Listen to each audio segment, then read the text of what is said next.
Yahweh, maker of heaven and earth. I lift my eyes to the hills. Where does my help come from? Sure, my help does come from Yahweh, maker of heaven and earth.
Saudara, diwarnai di dalam suasana prapaskah, ibadah pada pagi hari ini mengambil tema What is your vision?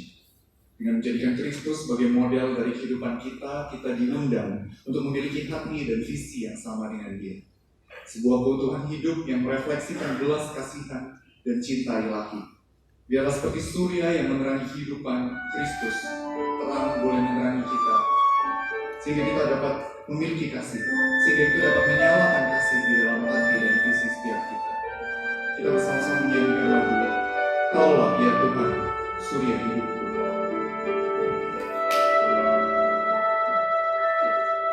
Kaulah ya Tuhan, surya hidupku.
Sang surya kehidupan kami yang berjubah kelam dosa datang menghadap.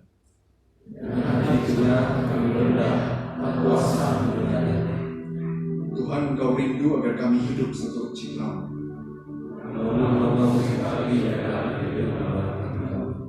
Tuhan, Engkau rindu agar kami bernuraga dan hidup bagi sesama.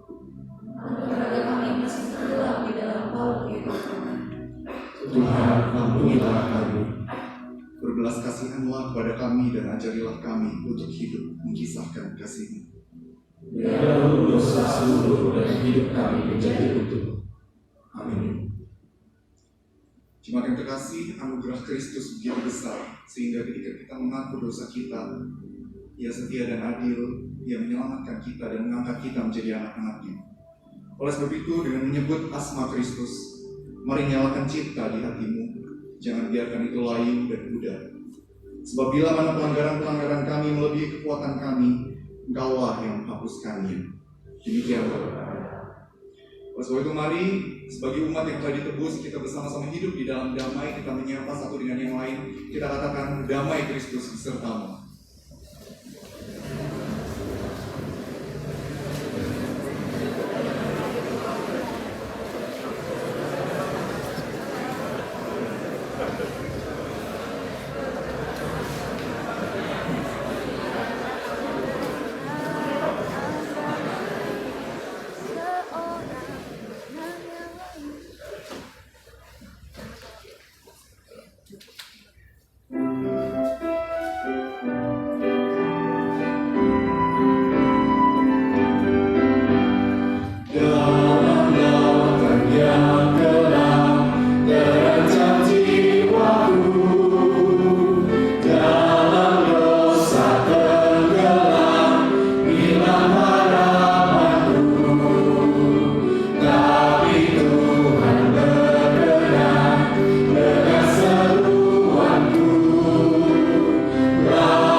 Kami ini adalah orang-orang yang berbahagia karena kami adalah orang yang diampuni dosanya.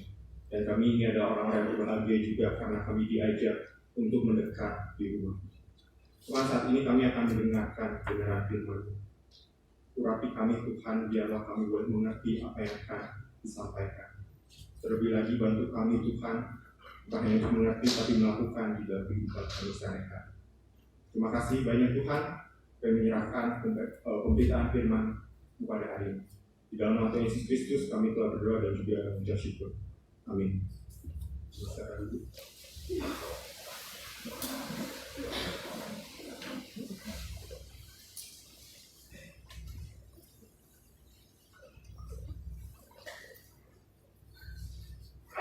Saudara, mari kita buka Alkitab kita akan membaca dari Mazmur 65.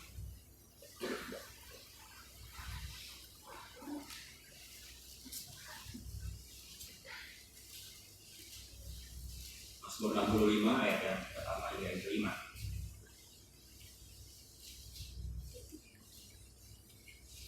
Untuk pemimpin biduan, Mazmur Daud, nyanyian.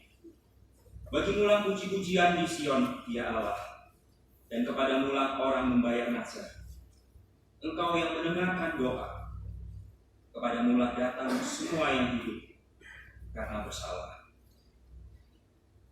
Bila mana pelanggaran-pelanggaran kami melebihi kekuatan kami, Engkaulah yang menghapuskannya. Berbahagialah orang yang Engkau pilih dan yang Engkau suruh mendekat untuk diam di pelataran. Kiranya kami menjadi kenyang dengan segala yang baik di rumah-Mu, di bait-Mu yang kudus. Demikianlah sabda. Pembacaan Injil terambil dari Matius 14 ayat yang ke-13 sampai 21. Kita akan membaca secara bergantian. Saya yang ke Injil, Bapak Ibu Saudara sekalian, ayat yang ke-6. Matius 14 ayat 13 sampai 21. Yesus memberi makan 5.000 orang. Ayat 13. Setelah Yesus mendengar berita itu, menyingkirlah ia dari situ dan hendak mengasingkan diri dengan perahu ke tempat yang sunyi. Tetapi orang banyak mendengarnya dan mengikuti dia dengan mengambil jalan darat dari kota-kota mereka.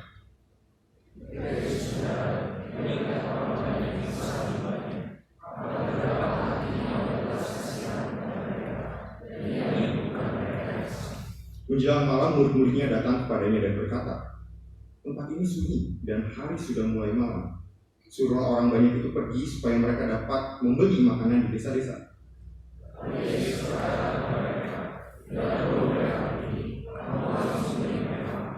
Jawab mereka, "Yang ada pada kami di sini hanya 5 roti dan 2 ikan."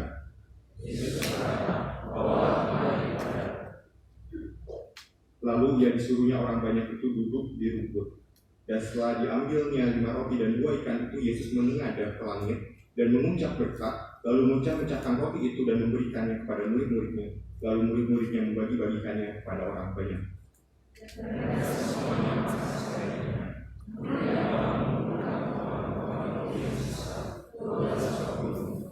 Yang ikut makan kira-kira 5.000 laki-laki, tidak termasuk perempuan dan anak-anak. Demikianlah Injil Kristus. Berbahagia setiap kita yang membaca, mendengarkan, tapi lagi berbahagia ketika kita melakukan dalam kehidupan sehari-hari. Hosiana.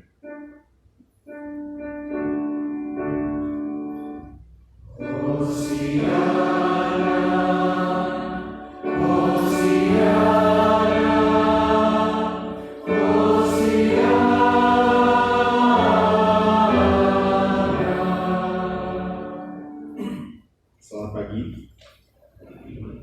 Shalom.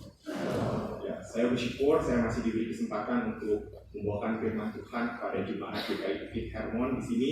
Saya bersyukur ini kedua kalinya dan ya saya tidak tahu apakah saya bisa berkhotbah lagi di sini atau tidak. Tapi saya menganggap saya bersyukur ketika saya masih diberi kesempatan untuk membawakan firman kepada saudara-saudara sekalian. Saudara, tepat 2 bulan yang lalu, kebanyakan dari kita sedih, kebanyakan dari kita kecewa. Masih ingat 2 bulan lalu kenapa?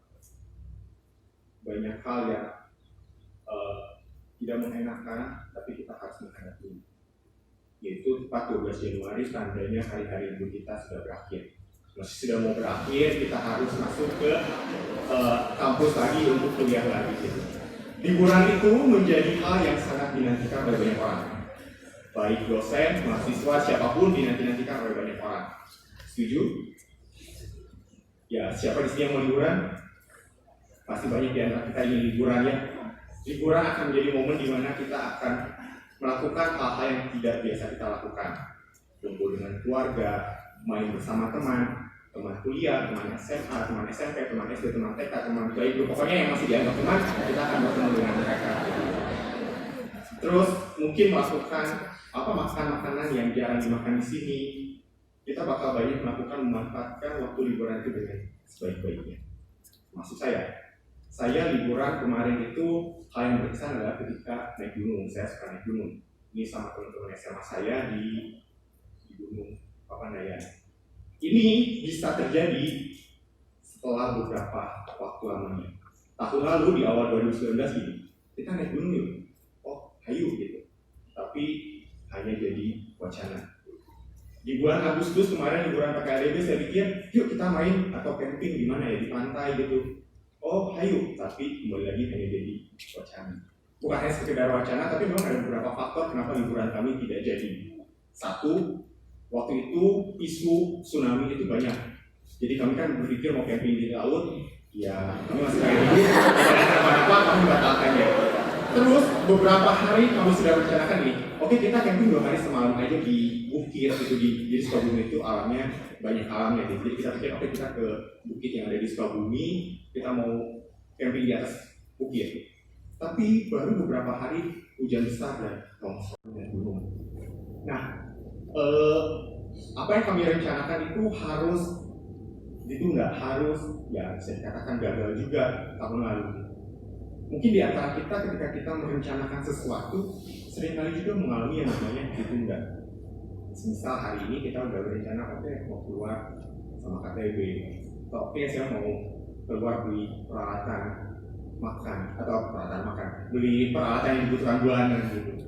Tapi masih ingat siapa hari Rabu? The detour is part of the tour. Seringkali kita mengalami yang namanya detour-detour yang sedang kita rencanakan, tapi nanti tiba-tiba sore hujan. Pasti kita tidak jadi pergi. Atau nanti waktu malam udah berencana nih, self study saya akan mengerjakan tugasnya A, tugasnya B. Baru juga turun dari asrama ada yang ngajak ngobrol. Ya cerita sampai depan perpus belum selesai 10-15 menit masih lanjut ngobrol. Atau ketika di depan ketika lagi di bookstore atau di kelas ada teman dekat, tiba-tiba mereka ngomong, ada sesuatu. Wah, udah itu ngegibah di 30 menit 1 jam saya yakin akhirnya sales tadi kita terganggu, akhirnya kita tidak, padahal kita sudah merencanakan dengan baik-baik kita akan melakukan mengerjakan tugas A, tugas B, tapi banyak hal yang akhirnya ditunda atau bahkan dibatalkan. Saudara-saudara, ini pun dialami juga oleh Yesus dan kawan-kawan.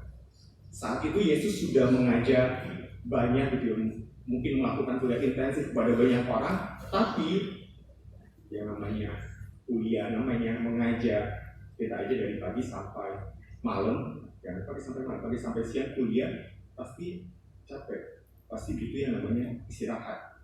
Yesus pun butuh istirahat. Akhirnya Yesus dengan murid-muridnya, oke kita menarik diri, tapi apa yang terjadi? Banyak orang yang mengikuti dia. Banyak orang yang masih ingin mendapatkan mukjizat dari Yesus. Saudara-saudara, Yesus menarik diri, kalau kita perhatikan di ayat yang ke-13, setelah Yesus mendengar berita itu, menyingkirlah ia dari situ. Ini berita tentang apa? Pada perikop sebelumnya diceritakan bahwa Yohanes Pembaptis telah dibunuh. Oh, Yesus pergi karena Yohanes Pembaptis dibunuh. Iya bisa, tapi setidaknya ada 2 fakta yang mungkin kita tidak tahu tentang mengapa Yesus menarik diri. Yang pertama, ini karena urusan politik. Yesus itu sedang berada di daerah Galilea, dan saat itu yang memerintah di Galilea adalah Herodes Antipas. Siapa Herodes Antipas? Herodes Antipas adalah yang menyuruh untuk memenggal kepala Yohanes. Pada ayat yang kedua, Herodes Antipas berkata bahwa Yohanes Pembaptis ini telah bangkit. Itu Yesus. Bahkan Herodes Antipas berpikir bahwa Yesus ini adalah Yohanes Pembaptis yang bangkit. Kenapa? Karena banyak orang yang mengikuti Yesus dan banyak orang yang percaya dengan Yesus. Tentu ini menjadi tidak aman bagi Yesus. Kalau misalnya Yesus terus melakukan mukjizat, mengadakan pengajaran, mungkin kisah Yesus tidak sepanjang yang kita tahu. Karena keadaan posisi Yesus di Galilea itu sangat mengancam Herodes Antipas.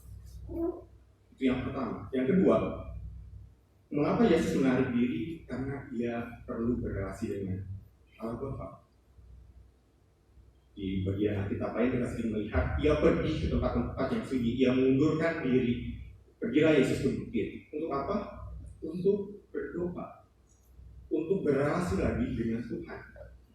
Yesus tahu kunci dari pelayanannya adalah mendengarkan dan kemudian mematuhi kehendak Bapaknya. Yesus tahu bahwa pelayanannya adalah mendengarkan dan mematuhi kehendak Bapaknya. Bagaimana Yesus tahu kehendak Bapa kalau misal dia tidak mau berrelasi dengan Bapa? Sama dengan kita, bagaimana kita mau tahu kehendak Bapa kalau kita tidak mau berrelasi dengan Bapa? semakin banyaknya pelayanan, semakin banyaknya aktivitas tugas yang numpuk, saat kemungkinan juga semakin kecil waktu kita untuk beristirahat, semakin kecil juga waktu untuk kita berrelasi dengan Tuhan.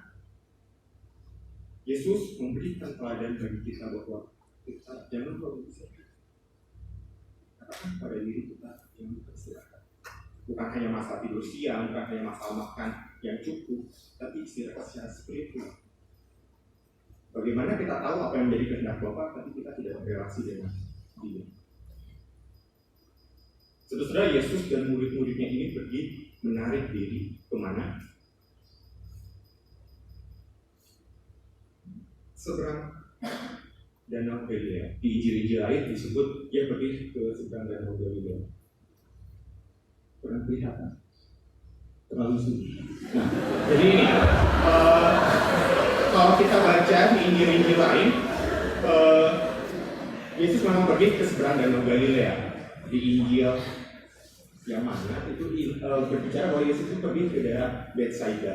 Nah, Betsaida ini merupakan tempat yang sunyi, tempat yang sepi. Di situ memang ada beberapa desa-desa, tapi desa yang kecil. Jadi desa itu pun diisi oleh para nelayan yang untuk mencari ikan di Danau Galilea.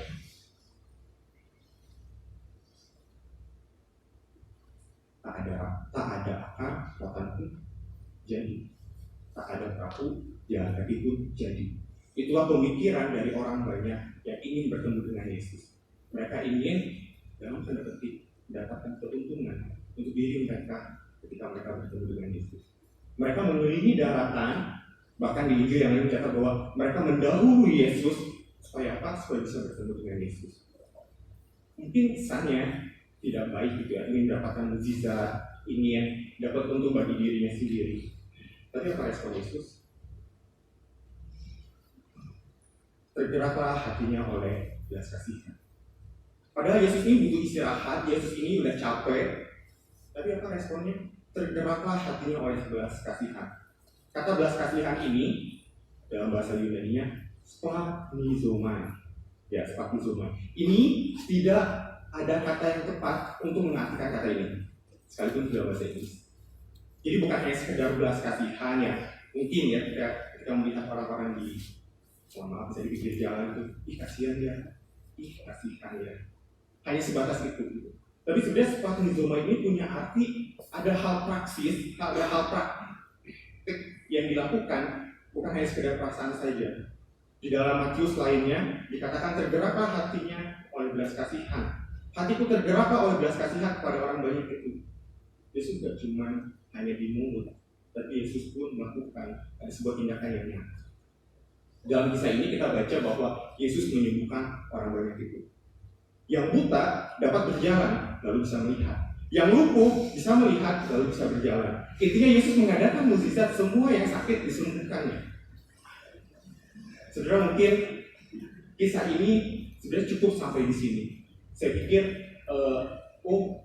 ingin di balik ini ingin menunjukkan bahwa Yesus ini punya kuasa, Yesus ini bisa menyembuhkan. Tapi bukan hanya sekedar itu. Ketika Yesus melihat orang banyak, dia tergerak oleh belas kasihan. Sekalipun orang banyak itu bisa jadi motivasinya salah. Saya pikir selesai. Dan mungkin kalau hari ini kita tutup dalam doa, saudara senang. Tapi pada nyatanya kisah ini tidak selesai.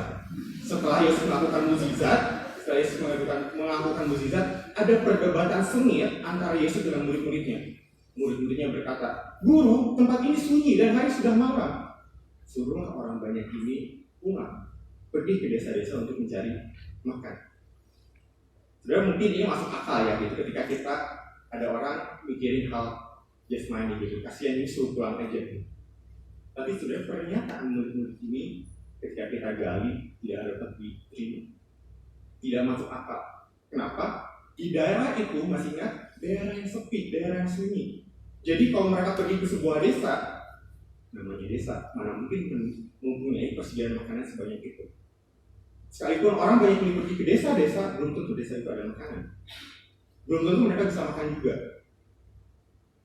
Jadi sebenarnya alasan dari murid-murid ini tidak bisa diterima karena nggak masuk akal. Mungkin beda zaman sekarang, ada GoFood, ada Grab, mungkin mereka bisa pesan gitu. Tapi sekalipun pesan, bahkan antri panjang. Maksudnya nggak keburu mati, keburu kelaparan kayak orang banyak itu. Karena nunggu saking banyaknya 5.000 orang itu. Saudara, menariknya ketika Injil mencatat hal yang sama. Tidak perlu mereka pergi. Kamu harus memberi mereka makan. Tidak perlu mereka pergi, kamu harus memberi makan. Ini tugas murid-murid, harus memberi makan. Ternyata Yesus ini menguji iman murid-murid. Baru saja babak sebelumnya Yesus murid-murid melihat mukjizat yang dilakukan Yesus. Sebelumnya lagi murid-murid melihat pengajaran yang diajarkan Yesus. Apakah murid-murid sadar dengan siapa mereka? Tapi ternyata murid-murid gagal kembali. Respon mereka melihat pada diri mereka. Ya, daripada kami sini yang hilang dan berikan. Sudah, roti dan ikan merupakan bekal yang praktis saat itu. Ya, maksudnya kalau pergi perjalanan jauh, roti dan ikan lah yang sangat paling efektif untuk dibawa. Yohanes mencatat bahwa roti yang dibawa ini adalah roti jelai, roti yang murah, roti yang kasar, mungkin tidak selembut seperti roti yang di depan, tapi memang roti itu praktis gitu, maksudnya karena kuat dan tahan lama. Jadi dalam perjalanan jauh, roti dan ikan tuh paling cocok untuk dibawa dalam perjalanan. Sudah dari keterbatasan yang ada itu hanya 5 roti dan 2 ikan, Yesus melakukan hal yang luar biasa. Ia membuat sebuah mukjizat yang kita bisa wow. Mungkin orang-orangnya kita akan berkata wow, karena Yesus melakukan hal yang luar biasa. Yesus mengambil itu, Yesus menengadah dan mengucap berkat, lalu mencahkannya, memberikannya, lalu murid-muridnya membagi-bagikannya. Kata-kata yang saya cukup besarkan ini, apakah saudara-saudara teringat dengan sesuatu? Ya, ini merupakan prototipe dari perjamuan yang akan diadakan Yesus pada murid-muridnya. Ini merupakan pertama kalinya Yesus melakukan hal yang akan ditunjukkan secara khusus nanti pada murid-muridnya. Yesus menengadah dan mengucap syukur, dia mengangkat begitu. Kalau orang Yahudi saat itu melihat ketika ada seorang yang mengangkat ketika mau makan, ini merupakan lambang dari seorang kepala orang Yahudi. Ketika Yesus melakukan hal itu dilihat oleh 5.000 orang, seharusnya mereka berpikir bahwa Yesus ini adalah kepalanya. Lalu Yesus mencah-mecahkannya. Di dalam tradisi Kristen, mencah-mecahkan kita diminta untuk mengingat pengorbanan Kristus. Ini pertama kalinya bagaimana Yesus akan dilambangkan bahwa Yesus pada akhirnya akan mati di salib. Dan yang terakhir, memberikan kepada murid-murid dan membagi-bagikannya. Ini simbol di mana murid-murid harus pergi kepada domba-domba yang telantar, domba-domba yang hilang, domba-domba yang kelaparan. Sekali lagi, ini tugas murid-murid untuk membagikan makanan. Murid-murid harus memberi makan kembali. Setelah ketika peristiwa ini terjadi, ya dari kisah ini kita tahu ada berapa bakul? 12 bakul. Bakul ini jangan saudara pikir bakul nasi di ruang makan itu, bakul yang benar-benar besar, yang jumlahnya fantastis gitu. Maksudnya ketika di situ benar-benar banyak gitu. Dan ada 12 bakul. Ketika mereka melihat kejadian ini, mereka akan teringat dengan kisah Nabi Elisa. Nabi Elisa pasti sangat familiar bagi bangsa Yahudi. Pada 2 Raja-Raja 4 ayat 42-44, Nabi Elisa memberikan makan untuk 100 orang dengan 20 roti jelai saja. Dan dalam peristiwa itu terdapat sisa yang paling cukup. Ketika orang banyak itu melihat apa yang dilakukan Yesus, mereka akan, oh, seperti Nabi Elisa, tapi ini lebih fantastis. Bukan hanya itu, ketika Yesus memberikan mereka makan, seharusnya mereka teringat dengan sejarah bangsa Israel ketika keluar dari dia keluar dari tanah Mesir. Ketika itu dipimpin oleh Musa minta kepada Allah, lalu Allah memberikan. Tapi kali ini, Yesus tidak meminta kepada Allah. Yesus sendiri yang memberikan.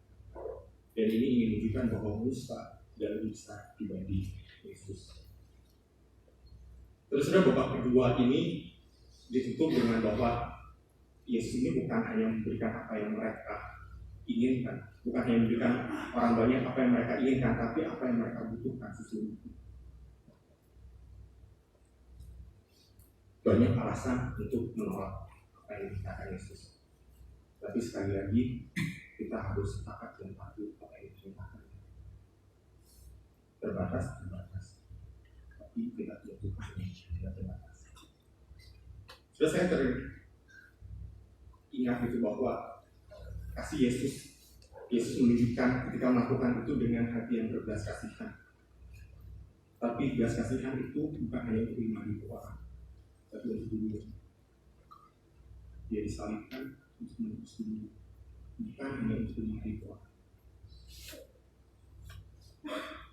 Puncak belas kasihan Yesus ada di atas kayu. Karena Yesus tahu bahwa dunia membutuhkan. Yesus tahu bahwa dunia setiap kita membutuhkan pengakuan. Ketika mempersiapkan khotbah ini, saya teringat sekali dengan tayangan 2 bulan lalu. Ya, saya 2 bulan lalu itu di PPMT SOE di Kupang, itu di NTT, dan untuk pertama kalinya saya pelayanan di daerah yang mayoritas Kristen. Ketika saya pelayanan di sana, orang di sana itu dengan bangga begini, pulau ini pulau paling banyak salib. Kenapa? Bayangkan ketika mau Paskah, jadi waktu sekarang ini, setiap rumah akan menghiasi rumah mereka dengan 3 salib di depannya. Satu desa kebayang pada 50 rumah, dan ada 150 salib. Kebayang kalau di sana ada 100 desa, sudah 1.500 salib. Jadi saya pikir, oke, pulau ini memang paling banyak salib, paling banyak gereja. Lurus, belok gereja, semuanya gereja gitu. Semua rumah, tapi maksudnya di setiap sudut akan ada gereja. Oke, gitu. Saya pertama kali pelayanan di tempat yang mayoritas Kristen. Nah, apa yang dilakukan di sana? Jadi setiap Jumat, Sabtu, Minggu itu kami akan pergi ke sebuah desa, melakukan pelatihan bertani, beternak, terus melakukan KPI. KPI ini kebaktian pendidikan untuk anak dan orang dewasa. Nah, saya dipercayakan untuk memimpin KPI anak. Biasanya setiap minggu itu seperti itu. Tapi ada satu kali kita pernah pergi 1 minggu full, setiap hari pindah desa gitu. Itu seru banget, itu pengalamannya. Jadi pagi itu pergi ke desa berikutnya, siang sampai sore melakukan pelatihan, sore KPI anak, malam KPI dewasa, malamnya istirahat, dan besoknya seperti itu terus selama 7 hari 8 hari. Saya pikir waktu itu mau pergi dalam 1 minggu itu lagi keadaan ngefit, kayaknya saya butuh istirahat. Jadi saya pikir waktu siang itu saya akan pakai untuk tidur deh. Tapi tiba-tiba salah satu orang dari PPMT ngomong, pas tuh, ya kenapa siang-siang ini biasanya anak-anak itu bakal datang ke gereja? Oh, coba pas aja ngobrol sama mereka, coba ceritain tentang Tuhan Yesus, terus doakan mereka. Ya mungkin 2 anak, 3 anak gak apa-apa, doain mereka. Padahal rencana saya adalah istirahat. Tapi melihat, oh ya kan ini belum tentu saya kesini lagi, oke saya akan melakukan hal itu gitu. Banyak gitu. Anak-anak datang untuk main ke gereja. Mereka pada main bola, dan setelah bertahun-tahun saya tidak main bola, akhirnya saya main bola di sana. Meskipun saya nggak bisa main bola karena nggak bisa gitu ya.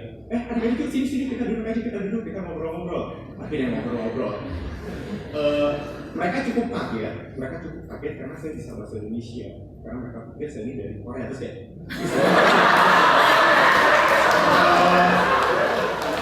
Ya, saya menjelaskan bagaimana di Jawa, bagaimana kehidupan saya, dan akhirnya saya tanya begini, adik-adik suka baca Alkitab gak? Suka. Tahu Nabi Nuh? Tahu. Tahu Abraham? Tahu. Terus tahu Musa? Tahu. Tahu Tuhan Yesus? Tahu. Wah, siapa yang Tuhan Yesus itu? Dia, saya pikir mungkin mereka malu. Tapi saya sudah bertanya sungguh, kalian nggak tahu Tuhan Yesus? Akhirnya saya menciptakan siapa Tuhan Yesus itu. Saya bilang bahwa Yesus itu adalah Tuhan yang mau mati untuk Tuhan. 15 menit, 30 menit saya menceritakan tentang Tuhan Yesus, dan Setelah cerita itu, oke, sampai ketemu sore ya. Ya, dah, mereka pulang mandi, saya masuk ke gereja. Jadi kan lagi ada pelatihan untuk orang dewasa.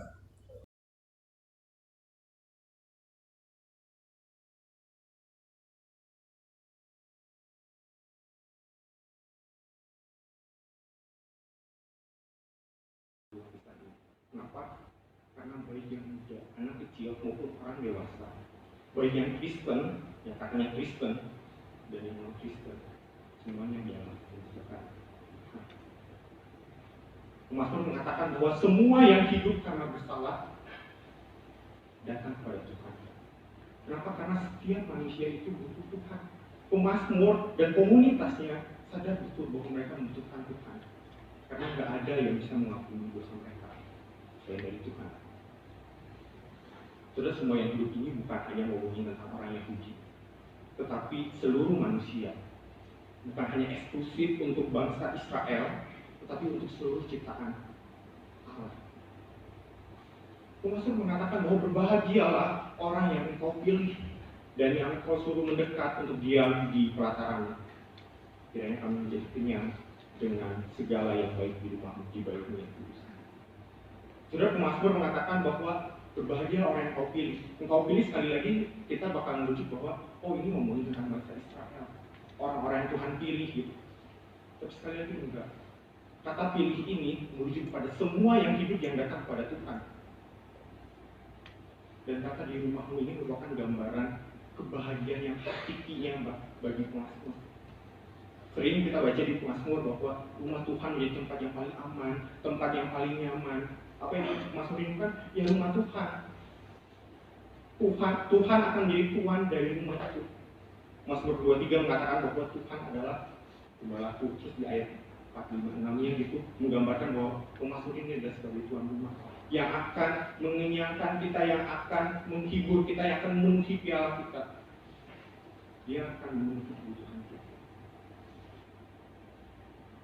Bukankah kita ini adalah orang yang berbahagia juga? Satu, kita berbahagia karena kita sudah diampuni Allah. Kedua, kita ini adalah orang yang berbahagia karena kita ini ada orang yang disuruh mendekat. Orang yang disuruh mendekat diam di rumah Allah. Dan yang ketiga, kita ini adalah orang yang berbahagia karena kita diajak bekerja sama untuk mengerjakan apa yang menjadi mimpinya Allah. Jadi saudara ingat, sebelum kita mengenal Kristus, hidup kita ini ada di mana? Ambang-ambang terus, ambang-ambang maut. Ambang-ambang maut. Tapi setelah Yesus mati, kita baru mendapatkan keselamatan. Saudara, bukankah kita ini tidak, siapa di sini yang layak? Gak ada yang layak. Tapi ketika kita tahu bahwa Tuhan datang untuk menebus dosa, untuk menebus kita dari dosa, bukankah itu menjadi kebahagiaan yang hakiki juga bagi kita? Saya yakin 100% kita sadar ketika mau masuk sini, ya kan? Kirim formulir, kirim formulir. Kita sadar betul kita masuk sini untuk apa? Untuk dilengkapi. Tapi apakah ini kita masih sadar untuk apa kita dilengkapi? Apakah kita masih ingat? Apakah kita masih tetap fokus dengan apa yang tujuan di Allah kita? Mungkin bagi kita, saya pengen main lagi di gereja, saya pengen main lagi dalam dan segala macam. Pertanyaannya, apakah kita masih ingat dengan itu? Atau justru kita sudah terdiktur dengan banyak hal, dengan studi, dengan relasi tempat ini. Lalu mungkin jumlahnya tidak sampai 5.000 atau dulu sampai 5.000 orang. Bisa jadi cuma anak remaja di pos, atau 10 jemaat lansia yang selalu datang pagi di gereja, atau mungkin nanti supir Grab yang akan kita temui ketika hari keluar. Kita bertemu dengan mereka, bisa jadi mereka mencari keuntungan dari kita. Bisa jadi mereka mencari keuntungan ketika mereka datang ke gereja. Tapi bagaimana Yesus melihat? Yesus melihat belas kasih. Ia bukan hanya memberikan apa yang mereka inginkan, tapi ia memberikan apa yang mereka butuhkan sesungguhnya. Saudara Paulus berkata bahwa bagaimana mereka dapat berseru kepadanya jika mereka tidak percaya kepadanya. Bagaimana mereka dapat percaya kepada dia jika tidak mendengar tentang dia. Bagaimana orang itu bisa mendengar tentang dia kalau tidak ada yang pergi memberitakannya. Dan bagaimana orang dapat memberitakannya kalau tidak ada yang diutus. Saudara Paulus berkata bahwa berbahagialah orang yang membawa betapa indahnya kedatangan mereka yang membawa kabar baik. Saudara, pertemuan kita dengan orang-orang di luar sana bukan sebuah kebetulan. Dan kedatangan kita sesungguhnya indah ketika kita mau membawa kabar baik. John Calvin berkata bahwa di dunia ini tidak ada yang kontradiksi selain orang Kristen yang tidak mau memberitakan tentang Injil. Pertanyaannya, apakah kita mau memberitakan itu? Apakah kalau memang tidak bisa verbal, apakah hidup kita, gaya hidup kita sudah menjadi Kristus-Kristus kecil di dunia ini? Apakah kita tahu status kita apa? Warga kerajaan Allah. Apakah garam dan terang itu sudah terlihat bagi lingkungan sekitar kita? Hai warga kerajaan Allah.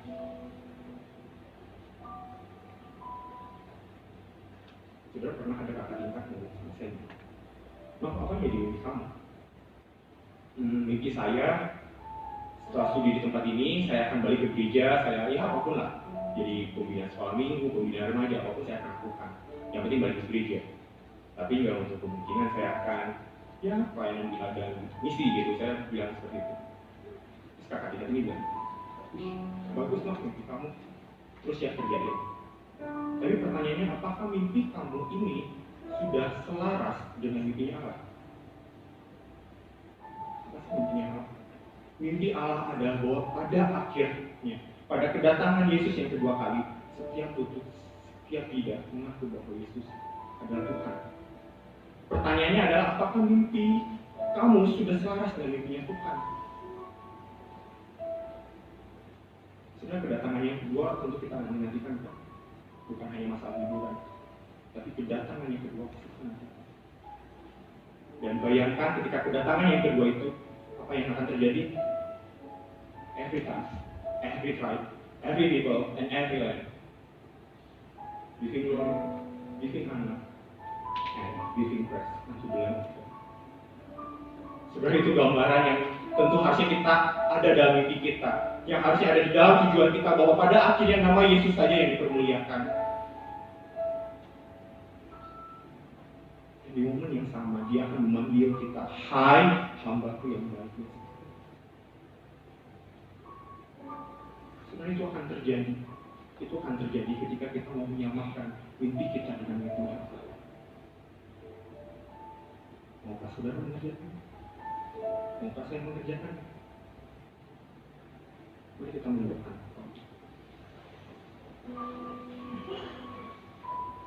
Saudara, dalam minggu Prapaskah ini, setidaknya ada dua pertanyaan yang bisa kita renungkan. Yang pertama, apakah mimpi kita ini sudah sejalan dengan mimpinya Allah? Apakah sudah selaras dengan apa yang Tuhan harapkan? Jika sudah, teruslah berharap. Jika belum, minta kepada Tuhan untuk dipimpin terus mengarah kepada satu tujuan, yaitu tujuan yang Allah inginkan. Yang kedua, Yesus sudah mati di kayu salib, dan itu yang menunjukkan belas kasihan yang paling maksimal pada semua orang.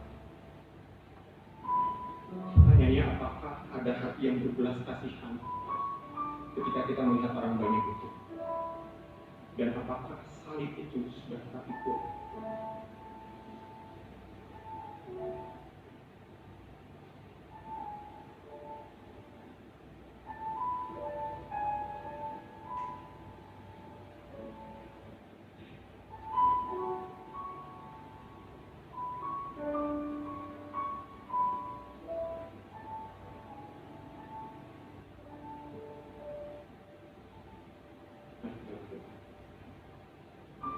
Bapak yang baik, kami berterima kasih karena kasih-Mu yang kudus itu telah mengangkat kami, Kau telah mengadopsi kami menjadi anak-anak Tuhan. Dan seharusnya kami ini mati, binasa. Kami berterima kasih untuk keselamatan yang Tuhan berikan kepada setiap kami. Tuhan, tolong kami yang lemah, Tuhan tolong kami yang terbatas untuk dapat mengerjakan apa yang menjadi mimpinya Tuhan. Tuhan, biarlah ketika kami keluar dari tempat ini, kami tidak menjadi orang Kristen yang biasa-biasa saja, tapi kami menjadi Kristus-Kristus kecil yang boleh membagikan cinta kasih Tuhan kepada setiap orang yang kami temui. Siapapun Tuhan, tolong kami. Terima kasih banyak. Di dalam nama Tuhan Yesus Kristus kami telah berdoa dan juga bersyukur. Amin.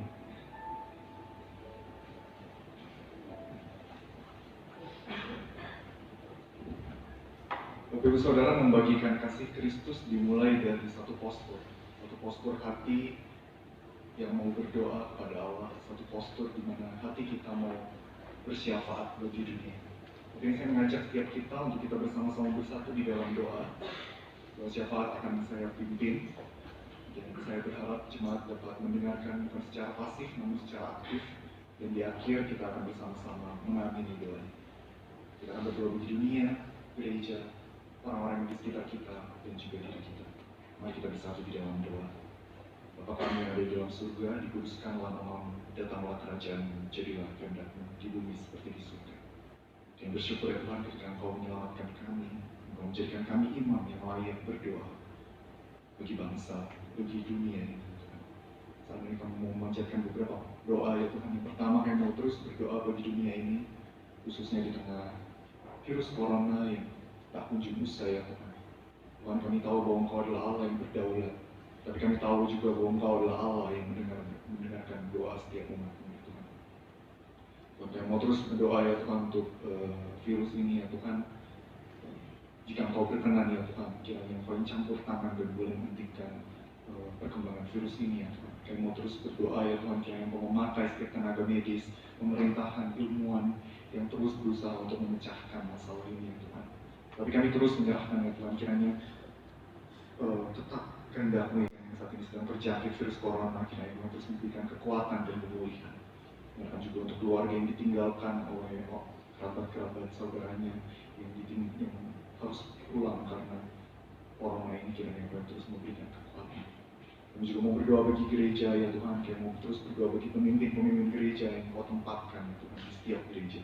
Kami tahu belakangan ini ada banyak sekali hal-hal yang tidak mengenakan ya Tuhan, kasus-kasus yang disebabkan oleh para pemimpin gereja ya Tuhan. Kami mau terus berdoa bagi pemimpin gereja ya Tuhan, orang-orang yang Kau tempatkan di dalam gereja, kiranya Engkau yang terus memakai mereka, Kau yang memberikan mereka hikmat ya Tuhan ketika mereka ditugaskan ya Tuhan untuk melayani umat-Mu ya Tuhan. Kiranya Engkau ya Tuhan yang boleh terus menolong mereka, menyertai mereka, dan memampukan mereka untuk boleh sungguh-sungguh memimpin gereja. Kami juga mau berdoa untuk orang-orang di sekitar kami, khususnya untuk kedua saudari kami, Tazia dan Shan, yang besok akan melangsungkan resital mereka ya Tuhan. Kami mau menyerahkan ya Tuhan mereka ke dalam tangan-Mu, setiap persiapan yang mereka boleh sudah lakukan ya Tuhan. Kiranya Engkau yang memampukan mereka ya Tuhan, berikan mereka kesehatan yang baik, kesehatan fisik, kesehatan mental, kesehatan hati. Kiranya Engkau yang tolong.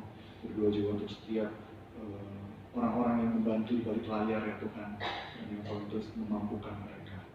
Yang mau menyerahkan terus juga ya Tuhan di dalam tangan-Mu untuk kami ya Tuhan. Berikan terus kami hati yang mau mengasihi-Mu, hati yang memiliki kasih bagi dunia ini, bagi setiap bangsa ya Tuhan. Setiap orang-orang yang kami temui, kiranya kami boleh memiliki kasih seperti bagaimana Engkau mengasihi 5.000 orang ya Tuhan. Tuhan, kami juga tidak lupa ya berdoa ya Tuhan, kiranya Engkau memberikan kami makanan kami pada hari secukupnya. Ampunilah kami juga akan kesalahan kami, seperti kami juga mengampuni orang yang bersalah kepada kami. Dan janganlah membawa kami ke dalam mencoba, tetapi lepaskanlah kami daripada yang jahat. Karena Engkau yang punya kerajaan dan kuasa dan kemuliaan sampai selama-lamanya. Amin. Saya mengajak setiap kita untuk bersama-sama bangkit berdiri. Sebelum kita kembali ke dalam dunia, sebelum kita kembali ke dalam pengembaraan kita, mari kita bersama-sama mengarahkan hati kita kepada Tuhan. Saya mengajak setiap kita untuk bergandengan tangan sebagai sebuah kesatuan umat bergereja, sebagai kesatuan umat yang sudah ditebus, yang telah diangkat menjadi anak-anaknya. Sebelum kita kembali ke dalam dunia untuk membagikan kasih Kristus dan menyalakan cinta Kristus di dalam dunia, mari kita membacakan doa perlindungan atau litany breastplate sebelum kita bersama-sama berdoa meminta berkat. Tuhan berada di atas kita. Tuhan berada di samping kita. Tuhan berada di belakang kita. Tuhan berada di depan kita. Tuhan berada di bawah kita. Tuhan berada di dalam kita. Mari kita berdoa kepada Tuhan. Kiranya Allah yang Maha Kasih melalui misteri Paskah mengaruniakan hidup yang baru dan memenuhi hati kita dengan cinta belas serta kasihan yang berasal daripada-Nya. Supaya oleh kekuatan Roh Kudus, setiap lidah, suku, bangsa, dan pulau mengenal kasih-Nya dalam nama Kristus, boleh dimasyurkan dalam kemuliaan, hormat, dan kasih yang penuh. Hosiana.